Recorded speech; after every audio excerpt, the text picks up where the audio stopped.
نحمده ونستعينه ونستغفره ونعوذ بالله من شرور أنفسنا ومن سيئات أعمالنا من يهده الله فلا مضل له ومن يضلله فلا هادي له وأشهد أن لا إله إلا الله وحده لا شريك له وأشهد أن محمدا عبده ورسوله. أعوذ بالله السميع العليم من الشيطان الرجيم من حمزه ونفخه ونفسه. بسم الله الرحمن الرحيم. يا أيها الذين آمنوا اتقوا الله حق تقاته ولا تموتن إلا وأنتم مسلمون. يا أيها الذين آمنوا اتقوا الله وقولوا قولا سديدا يصلح لكم أعمالكم ويغفر لكم ذنوبكم ومن يطع الله ورسوله فقد فاز فوزا عظيما. رب اشرح لي صدري ويسر لي امري واحلل عقدة من لساني يفقهوا قولي. ومن احسن قولا ممن دعا الى الله وعملا صالحا وقال انني من المسلمين. السلام عليكم ورحمة الله.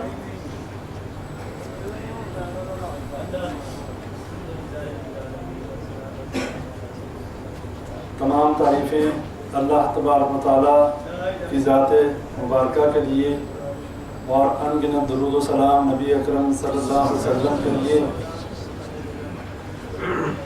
اور جتنا بھی اللہ تبارک و تعالیٰ کا شکر ادا کیا جائے کہ اللہ تعالیٰ نے ہمیں اشرف المخلوقات بنایا اور اشرف المخلوقات بنانے کے بعد ہمیں مسلمان پیدا کیا اور ہمیں نبی اکرم صلی اللہ علیہ وسلم کی امتی ہونے کا جو ہے شرف بخشا اور ہمیں نبی اکرم صلی اللہ علیہ وسلم کا امتی بنایا.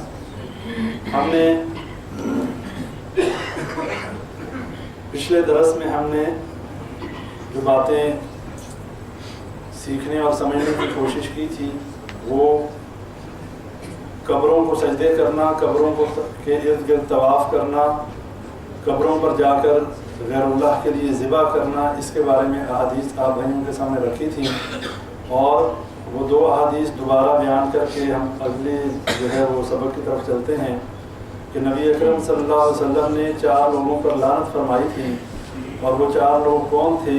ایک وہ شخص تھا کہ جس نے غیر اللہ کے نام پر ذبح کیا، نبی صلی اللہ علیہ وسلم نے اس پر لعنت فرمائی. دوسرا وہ شخص تھا کہ جس نے اپنے ماں باپ پر لعنت کی، یعنی ان کے اوپر لعنت کا بننے کا ڈلوانے کا موجب بنا، یا اس نے اپنے ماں باپ کو گالی دی کہ کسی اور کے ماں باپ کو گالی دی اور اس نے اس کے ماں باپ کو گالی دی، تو نبی اکرم صلی اللہ علیہ وسلم نے ایسے شخص پر بھی لعنت فرمائی کہ جو اپنے ماں باپ پر لعنت کرے اللہ کی اس پر لعنت. تیسرے نمبر پہ نبی صلی اللہ علیہ وسلم نے فرمایا کہ جو کسی بدعتی کو جو ہے وہ پناہ دے، کسی بدعتی کو پناہ دینے والا جو ہے، نبی صلی اللہ علیہ وسلم نے فرمایا کہ اس پر بھی اللہ کی لعنت. کیوں؟ کہ اس لیے اس پر لعنت کہ وہ دین کو گرانے اور دین کو مٹانے کا علمبردار ہے. وہ ایسا شخص ہے کہ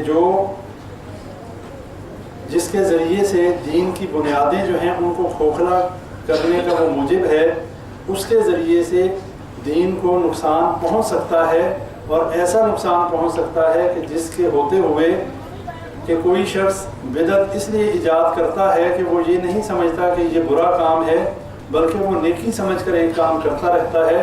شیطان بدعت ایجاد جب کرواتا ہے تو اگلا شخص کرنے والا ہمیشہ یہی سمجھتا رہتا ہے کہ میں بہت اچھا کام کر رہا ہوں، میں کوئی برا کام نہیں کر رہا. اس وجہ سے اسے اس بدعت سے یعنی اس کام سے کرنے کے بعد کوئی ایسا احساس پیدا نہیں ہوتا، کوئی احساس شرمندگی پیدا نہیں ہوتا کہ جس پہ وہ اللہ سے توبہ کر لے یا اللہ سے معافی مانگ لے. ساری زندگی وہ کام نیکی سمجھ کے کرتا رہتا ہے، اور دین میں کسی نئے کام کا ایجاد کرنا وہ مردود ہے. نبی اکرم صلی اللہ علیہ وسلم نے اس کو بارے میں فرمایا کہ وہ مردود اور رد ہے. بھائیوں سے یہ گزارش کرنی ہے، ابھی نماز کے دوران بھی کسی بھائی کا موبائل جو ہے وہ بولا تھا، یہ جو موبائل ہے اس کو یقیناً جب آپ لوگ مسجد میں آئیں تو سائلنٹ کر لیا کریں اگر بند نہیں کر سکتے، اس لیے کہ یہ بہت بڑی ایک رکاوٹ ہے، اور بھائی جو ہیں بھول جاتے ہیں، اس میں کوئی یہ نہیں کہ جان بوجھ کے کوئی کرتا ہے، لیکن یہ انتہائی جو ہے خطرناک بات ہے، اس لیے کہ ہمارے موبائل جو ہیں ان میں کوئی نہ کوئی ایسی چیز ہی بج رہی ہوتی ہے کہ جو کم از کم مسجد کے تقدس کو پامال کرتی ہے۔ یہ چیزیں جو ہیں گلیوں بازاروں میں بھی اور ہمارے گھروں میں نہیں ہونی چاہیے۔ وہ نہ چاہتے ہوئے ایسا میوزک اور ایسی چیزیں ہمارے گانوں کی دھنیں کئی بھائیوں نے موبائلوں میں لگائی ہوتی ہیں، تو یہ بڑا ہی جو ہے وہ ظلم والی بات ہے، اس کا خیال رکھا کریں۔ نماز کے دوران جو شیطانی آواز نہیں آنی چاہیے۔ جزاک اللہ خیر۔ اور بات ہو رہی تھی نبی صلی اللہ علیہ وسلم کی حدیث کی، تو نبی صلی اللہ علیہ وسلم نے چوتھا جو شخص جس پر لعنت فرمائی وہ ہے کہ جو منارات الارض کو بدلنے والا، یعنی کہ زمین کے نشانات کا بدلنے والا جو ہے، اس پر بھی نبی صلی اللہ علیہ وسلم نے لعنت فرمائی۔ کس وجہ سے؟ کہ وہ یہ چاہتا ہے کہ اپنے پڑوسی کا، اپنے بھائی کا حق مار لے اور اس کے حق پہ جو ہے وہ قبضہ کر لے، زمین کے نشانات کو بدل کر اپنی زمین سے زیادہ حصہ جو ہے، اپنے حق سے زیادہ حصہ لے لے۔ ایسے شخص پر بھی نبی صلی اللہ علیہ وسلم نے لعنت فرمائی۔ اور ایک اور حدیث میں نے آپ بھائیوں کے سامنے رکھی تھی، صحیح بخاری مسند احمد کی، کہ جس میں اللہ تعالیٰ فرماتا ہے، حضرت ابو ہریرہ رضی اللہ عنہ روایت کرنے والے ہیں کہ اللہ فرماتا ہے کہ ابن آدم جو ہے مجھے جھٹلاتا ہے اور ابن آدم جو ہے وہ مجھے گالی دیتا ہے۔ یہ حدیث صحیح بخاری میں اور مسند احمد میں موجود ہے۔ اور جھٹلانے اور اذیت دینے کا میں نے آپ بھائیوں کو بتایا تھا کہ اللہ نے فرمایا کہ یہ اس طریقے سے مجھے جھٹلاتا ہے، کہتا ہے کہ میں ان کو دوبارہ پیدا نہیں کروں گا۔ تو یہ اللہ تعالیٰ کو جھٹلانا ہے، اور شرک کر کے بندہ جو ہے وہ اللہ کو اذیت دیتا ہے۔ اور فرمایا کہ گالی ایسے دیتا ہے کہ یہ کہتا ہے کہ اللہ نے بیٹا بنا دیا، جبکہ اللہ نے بیٹا نہیں بنایا، نہ اللہ کا کوئی بیٹا ہے، نہ اللہ کسی کا بیٹا ہے، نہ اللہ سے کوئی پیدا ہوا، نہ اللہ نے کسی کو پیدا کیا۔ اللہ وحدہ لا شریک ہے، اللہ کے مثل کوئی نہیں۔ لیس کمثلہ شیء وہو السمیع البصیر، کہ اللہ کے مثل کوئی چیز نہیں اور اللہ تعالیٰ سننے اور دیکھنے والا ہے۔ یہ تھی ہماری پچھلے جو ہے وہ درس کی تھوڑا سا اس کا خلاصہ۔ اور آج ہم نے جو ہے درس جو ہمارا ہے وہ اس حوالے سے ہے کہ غیر اللہ کو پکارنا۔ ایک تو تھا ہم نے جو پچھلے درس میں کیا کہ غیر اللہ کی قبروں پر جا کر نظر و نیاز دینا، سجدے کرنا، طواف کرنا، ان سے یہ عقیدہ رکھنا کہ یہ ہماری مشکل کشائی کر سکتے ہیں۔ لیکن آج کا درس یہ ہے کہ ہم قبروں پر نہیں جا رہے، ہم اپنے گھروں میں بیٹھ کر اگر کوئی شخص غیر اللہ کو پکارتا ہے، اگر کوئی یہ عقیدہ رکھتا ہے کہ فلاں بزرگ یا فلاں بڑے یا فلاں فرشتہ یا فلاں جن جو ہے وہ میری مدد کر سکتا ہے، تو یہ بھی شرک اکبر ہے، اور اس کا کرنے والا بھی مشرک کہلائے گا۔ اور شیخ ابن تیمیہ رحمہ اللہ کے نزدیک ایسا شخص کہ جو یہ عقیدہ رکھے کہ میں کسی کے توسل سے اللہ سے مانگتا ہوں، یا کسی کا وسیلہ اختیار کرے، یا یہ عقیدہ رکھے کہ کوئی من دون اللہ، اللہ کے علاوہ کوئی شخص جو بھی اللہ کے علاوہ ہے وہ من دون اللہ ہے کہ جس کی عبادت کی جا سکے، اگر کوئی یہ عقیدہ رکھے کہ وہ ہماری مشکلوں کو حل کر سکتے ہیں اور ہماری دعاؤں کو سن سکتے ہیں، تو ایسا عقیدہ رکھنے والا کافر ہے، ایسا عقیدہ رکھنے والا مشرک ہے۔ تو ہمیں ایسا عقیدہ قطعاً نہیں رکھنا۔ کون سا عقیدہ؟ کہ ہم یہ عقیدہ رکھیں کہ اللہ تعالیٰ کے علاوہ کوئی اور بزرگ یا کوئی نیک ہستی یا کوئی فرشتہ یا کوئی جن جو ہے وہ ہماری مدد کر سکتا ہے، وہ ہماری مشکل کشائی کر سکتا ہے، اور وہ ہماری ہر طرح کی ضروریات کو پورا کر سکتا ہے۔ یہ عقیدہ شرکیہ عقیدہ ہے، اور یہی بات اللہ نے قرآن میں فرمائی ہے۔ جو ہم سورہ فلق ہم پڑھتے ہیں، قل اعوذ برب الفلق من شر ما خلق، ہم اللہ تعالیٰ کی پناہ میں آتے ہیں ایسی تمام اذیت دینے والی چیزوں سے جو اللہ تعالیٰ نے تخلیق فرمائی۔ اس میں جب پہلے دور میں لوگ کسی جنگل یا کسی بستی کی طرف سفر کرتے تھے تو وہ اللہ کے علاوہ وہاں کے جنات کو جو ہے وہ اپنا مشکل کشا اور حاجت روا سمجھتے ہوئے جنات سے ڈرا کرتے تھے، اور کیا کرتے تھے کہ جب کسی بستی یا کسی جنگل سے گزر ہوتا تو وہاں کے سب سے بڑے جن کا جو ہے وسیلہ بناتے اور اس سے کہتے کہ ہم تیری پناہ میں آتے ہیں۔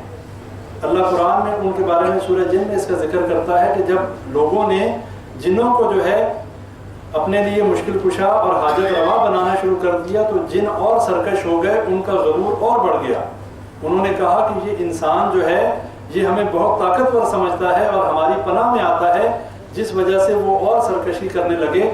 اور اللہ تعالیٰ نے فرمایا کہ یہ جنات کس طریقے سے لوگوں کی مشکل کشائی کرتے ہیں، کس طریقے سے ان کی مدد کرتے ہیں، اس لیے کہ اللہ نے جنات کو ایسی طاقت دی ہے کہ وہ مہینوں کا سفر جو ہے وہ سیکنڈوں میں کر سکتے ہیں، اور ان کی جو ہے انسان ان کو نہیں دیکھ سکتا اور وہ جو ہے انسانوں کو دیکھ سکتے ہیں۔ اس وجہ سے جنات جو ہیں کچھ لوگوں کے مسائل کا حل کر دینا، کس لحاظ سے ان کو غیب کا جو ہے بات بتا دینا شیاطین کے ذریعے، یا ان کے جو ساتھ ہر انسان کے ساتھ ایک شیطان اور ایک جن ہوتا ہے، اس کے ذریعے سے خبروں کا معلوم کر لینا اور پھر اس جن کا بتا دینا اس انسان کو، تو انسان یہ سمجھتا ہے کہ یہ بہت پہنچا ہوا ہے اور یہ ہماری مشکل کشائی کر سکتا ہے، حالانکہ ایسا معاملہ نہیں ہے۔ جتنے بھی یہ نجومی اور جتنے بھی یہ کاہن ہیں، جو لوگ ہمارے ملکوں میں خصوصاً جو ہے وہ جگہ جگہ یہ چیزیں لکھی ہوتی ہیں کہ قسمت کا حال جانیے، اپنی ہر خواہش کو پورا کیجئے، تو یہ چیزیں وہ لوگ کس طریقے سے بتاتے ہیں، انہی جنوں اور شیاطین کے ذریعے وہ باتوں کا معلوم کرتے ہیں، اور ایک سچ ہوتا ہے اور 99 جھوٹ ہوتے ہیں، اور اس کو جو ہے وہ لوگوں میں پھیلا دیتے ہیں۔ کوئی ایک بات سچی نکل آتی ہے اور 99 باتیں جھوٹی ہوتی ہیں، اور وہ اس کو ملاوٹ کر کے لوگوں تک یہ باتیں پہنچاتے ہیں۔ ان لوگوں کے پاس نہ تو کوئی ایسا علم ہے، ان لوگوں کے پاس نہ ہی ایسی کوئی جو ہے ان کے پاس کوئی سورس ہے کہ وہ کسی کی کھوٹی قسمت کو کھڑا کر سکیں۔ اگر ایسا کر سکتے ہوتے تو پھر خود فٹ پاتھوں پر نہ بیٹھے ہوتے، خود ایسی جگہوں پر بیٹھ کے لوگوں کے ان کی قسمت کے حال تو بتا رہے ہیں، لیکن اپنی قسمت کو بدل نہیں سکتے۔ یہ کیسے مشکل کشا ہے، اور یہ کیسے لوگوں کی قسمتوں کے حال بتانے والے کہ جو خود اپنی قسمت، انسان سب سے پہلے اپنی جو ہے قسمت اور اپنی جو ہے مشکل کو دور کرتا ہے، نہ کہ دوسروں کی مشکل کو دور کرے۔ تو وہ اپنی مشکل دور نہیں کر پاتے اور لوگوں کو بیوقوف بناتے ہیں۔ اس کا ذکر اللہ نے سورہ فلق میں کیا ہے کہ انسان کے لیے سب سے بہترین یہ صورت ہے کہ اللہ تعالیٰ کی پناہ میں آئے اور کسی بھی مشکل اور کسی بھی ایسے معاملے میں جو ہے وہ اللہ ہی کی پناہ لی جائے، بجائے اس کے کہ غیر اللہ کی یا غیر اللہ کو پکارا جائے۔ اب اس میں یہ سمجھنا بھی ضروری ہے کہ غیر اللہ کو پکارنے سے کیا مراد ہے۔ جتنے لوگ یہاں بیٹھے ہیں یہ سارے غیر اللہ ہیں، مجھ سمیت، لیکن ایک ہے ما فوق الاسباب اور ایک ہے ما تحت الاسباب۔ یہ عقیدہ اگر رکھا جائے کہ ہم ادھر بیٹھے ہیں، میں کسی شخص سے کہوں کہ مجھے کوئی چیز پکڑا دو، تو یہ ما تحت الاسباب ہے، یعنی ہماری پہنچ میں ایک چیز ہے، اسے اٹھا کر اگر کوئی شخص مجھے دیتا ہے تو اس کا مطلب یہ ہے کہ اسباب موجود تھے، اور ان اسباب کی موجودگی میں ایک شخص نے، ایک بھائی نے اٹھ کر کوئی چیز دے دی۔ یہ شرک کے زمرے میں نہیں آتا، یہ ما تحت الاسباب ہے کہ اسباب موجود تھے، ان اسباب کا استعمال کرتے ہوئے کسی ایک شخص نے دوسرے کی مدد کی۔ لیکن ما فوق الاسباب یہ ہے کہ ہم یہاں بیٹھے ہیں، اس کیمپ کے کسی تیسرے کونے میں یہاں سے آواز لگاؤں یا کوئی بھائی یہاں سے آواز لگائے اور کسی کا نام لے کر کہے کہ فلاں بھائی مجھے یہ چیز دے دو، اب وہ وہاں بیٹھا نہیں سن سکتا، وہ وہاں بیٹھا نہیں سن سکتا۔ یہ ہے ما فوق الاسباب۔ یہی عقیدہ اگر ہم کسی بزرگ کے بارے میں رکھیں، نبی کے بارے میں رکھیں، فرشتے کے بارے میں رکھیں، جن کے بارے میں رکھیں کہ ہم یہاں بیٹھے بیٹھے کسی سے مانگیں گے اور ہمیں مل جائے، تو یہ شرک ہے، اور یہ شرک ہے ما فوق الاسباب۔ ایسے طریقے سے اگر عقیدہ کوئی رکھے تو وہ شرک کے زمرے میں آتا ہے، اور شرک اکبر۔ اور اللہ تعالیٰ نے ایسے شخص کے بارے میں فرمایا کہ وہ مشرک ہے اور اس کے اوپر جنت حرام ہے، جو شخص ایسا عقیدہ رکھے۔ اس کے بعد مشکل سے بچنے کے لیے ایک حدیث آپ بھائیوں کے سامنے رکھتا ہوں کہ جس میں صحیح مسلم کی حدیث ہے، نبی صلی اللہ علیہ وسلم نے فرمایا کہ جب کوئی شخص کسی جگہ پر سفر کرے یا کسی ایسی جگہ پر جائے کہ جہاں کی مشکلات اور جہاں کی مصیبتوں سے وہ بچنا چاہے، تو وہ یہ کلمات پڑھ لے، اعوذ بکلمات اللہ التامات من شر ما خلق۔ اگر وہ یہ کلمات پڑھ لیتا ہے اس بستی میں پہنچتے ہوئے، تو جب تک وہ وہاں اس بستی میں قیام کرے گا، وہاں سے چلنے تک وہاں کے ہر قسم کی موذی جو ہے وہ جانوروں اور وہاں کی تمام مصیبتوں سے وہ اللہ تعالیٰ کی حفاظت میں آ جائے گا اور وہ چیزیں اس کو نقصان نہیں پہنچا سکیں گی۔ دین اسلام کے اندر ہر بیماری اور ہر مشکل کا حل موجود ہے شریعت کی روشنی میں، لیکن مسئلہ یہ ہے کہ ہم لوگ ہمیشہ سے شارٹ کٹ کے آتی ہیں۔ ہم لوگ خود کچھ نہیں کرنا چاہتے، ہم یہ چاہتے ہیں ہم اپنے گھروں میں بیٹھے رہیں، ہمیں ذرا محنت نہ کرنی پڑے، ہمیں نماز نہ پڑھنی پڑے، ہمیں ذکر نہ کرنا پڑے، ہمیں قرآن کی تلاوت نہ کرنی پڑے، کوئی بھی کام ہمیں نہ کرنا پڑے۔ کوئی ایسا معاملہ ہو جائے کہ سال میں ایک دفعہ کوئی ایسا کام کر لیں کہ ہمارے سارے سال کے جو گناہ ہیں وہ بھی بخشے جائیں اور ہماری مشکلات گھر بیٹھے حل ہو جائیں، تو یہ تھوڑا معاملہ مشکل ہے اور یہ ہماری اپنی نالائقی ہے۔ ہمیں ہر کام خود کرنا ہے، نماز ہمیں خود پڑھنی ہے، ذکر اذکار ہمیں خود کرنا ہے، گھر میں تلاوت ہمیں خود کرنی ہے۔ یہ کام کرنے سے انسان اللہ کی پناہ میں آ جاتا ہے، اللہ کی حفاظت میں آ جاتا ہے، اور جس کی حفاظت کا ذمہ اللہ تبارک و تعالیٰ لے لے پھر اس کے لیے کسی قسم کا ڈر اور خوف نہیں۔ تو یہ جو دعا ہے یہ بہت ہی آسان اور بڑی ہی مختصر دعا ہے، تمام بھائی اسے یاد کر لیں، اس لیے کہ جب بھی کسی جگہ پر جائیں صبح شام کے اذکار میں بھی یہ دعا جو ہے پڑھنی چاہیے۔ جب انسان فجر کی نماز پڑھ لے تو اس کے بعد یہ اذکار جو ہیں ان میں یہ ضروری ہے، یہ بھی ان میں سے ایک دعا ہے، اعوذ بکلمات اللہ التامات من شر ما خلق، کہ میں اللہ کی پناہ میں آتا ہوں ان تمام ایسی چیزوں سے کہ جو نقصان پہنچا سکتی ہیں، میں ان سے اللہ کی پناہ میں آتا ہوں، ان کی برائی سے۔ اس کو روایت کرنے والی سیدہ خولہ بنت حکیم رضی اللہ عنہا ہیں، انہوں نے اس کو روایت کیا ہے، صحیح مسلم کی حدیث ہے۔ یہ دعا ضرور بھائی جو ہیں وہ یاد کریں۔ ابھی یہ بات آپ بھائیوں کے سامنے رکھی ہے کہ غیر اللہ سے استعاذہ کرنا یعنی کہ استعانت، مدد طلب کرنا، یہ شرک ہے۔ ہم غیر اللہ سے یعنی اللہ کے علاوہ کسی اور سے مدد طلب نہیں کر سکتے ما فوق الاسباب، اور ما فوق الاسباب میں نے بتا دیا کہ جو اس شخص کی پہنچ میں نہیں ہے۔ ہم یہاں بیٹھے ہیں اور یہاں سے بیٹھے ہم علی حجویری رحمہ اللہ کی قبر کے بارے میں یہ عقیدہ رکھیں کہ ہم یہاں بیٹھے بیٹھے یہ اگر آواز لگائیں اور کہیں کہ داتا میری مشکل حل کر دو، تو یہ لفظ داتا کہنا یہ اللہ کی صفت ہے۔ داتا دینے والے کو کہتے ہیں اور دینے والا صرف اللہ ہے، اللہ کے علاوہ کوئی نہیں دے سکتا۔ تو اگر ہم علی حجویری رحمہ اللہ کے بارے میں یہ عقیدہ رکھیں کہ وہ ہمیں دے سکتے ہیں، وہ ہماری مشکلیں حل کر سکتے ہیں، وہ ہماری بات سن سکتے ہیں، یہ شرک عقیدہ ہے۔ یہ عقیدہ ہم نے اپنا صحیح کرنا ہے، اور یہ شرک اکبر ہے، شرک اصغر بھی نہیں۔ یہ وہ شرک ہے کہ جو مشرکین مکہ والا شرک، اور اس شرک میں فرق کوئی نہیں ہے۔ اس لیے ان کا یہ عقیدہ لات منات حبل عزا کے بارے میں تھا، ہمارا یہ عقیدہ ہمارے ان بزرگوں کے بارے میں ہے جو فوت ہو چکے۔ اس کے بعد میں نے آپ کے سامنے یہ بات رکھی ہے کہ شیخ ابن تیمیہ رحمہ اللہ جو ہیں انہوں نے فرمایا کہ جو شخص یہ عقیدہ رکھے کہ غیر اللہ ہماری باتوں کو سنتے ہیں، ان کے بارے میں فرمایا کہ اس شخص کا بالکل وہی کفر اور شرک والا عقیدہ ہے، اور ایسا شخص مشرک ہے۔ دعا جو ہے اس کی دو اقسام ہیں، ایک دعا ہے کہ جو ہم نماز پڑھتے ہیں، یہ بھی دعا ہے، اور نبی صلی اللہ علیہ وسلم نے فرمایا الدعاء هو العبادہ، کہ دعا جو ہے وہ عبادت ہے۔ لیکن اس میں دو قسمیں ہیں، ایک ہے کہ ہم نماز روزہ جب کرتے ہیں تو ہم دعا مانگتے ہیں، ایک دعا مسئلہ ہے کہ ہمیں کوئی مشکل اور کوئی پریشانی آتی ہے تو ہم اللہ سے دعا کرتے ہیں کہ اے اللہ ہماری مدد کر، ہم اس مشکل میں گھر گئے، ہماری اولاد بیمار ہو گئی، ہماری مالی مشکلات کو حل کر دے۔ جب کسی کے اوپر کوئی مشکل آتی ہے اور جب وہ اللہ کو پکارتا ہے، اسے کہتے ہیں دعائے مسئلہ۔ اگر کسی کے ساتھ کوئی مسئلہ پیش آ جائے، جیسا کہ قرآن میں آتا ہے کہ جب مشرکین مکہ سفر کیا کرتے تھے اور سمندروں میں جاتے تھے تو اس وقت طوفان میں گھر جانے کے بعد خالص اللہ کو پکارتے تھے، وَإِذَا رَكِبُوا فِي الْفُلْكِ دَعَوُا اللَّهَ مُخْلِصِينَ لَهُ الدِّينَ، کہ جب وہ کشتیوں میں سوار ہوتے اور سمندروں میں سفر کرتے تو ایک اللہ کو خالص پکارتے۔ فَلَمَّا نَجَّاهُمْ إِلَى الْبَرِّ إِذَا هُمْ يُشْرِكُونَ، اور اللہ کہتا ہے جب ہم ان کو اس طوفان سے اس مشکل سے نجات دے دیتے اذا ہم یشرکون پھر شرک شروع کر دیتے۔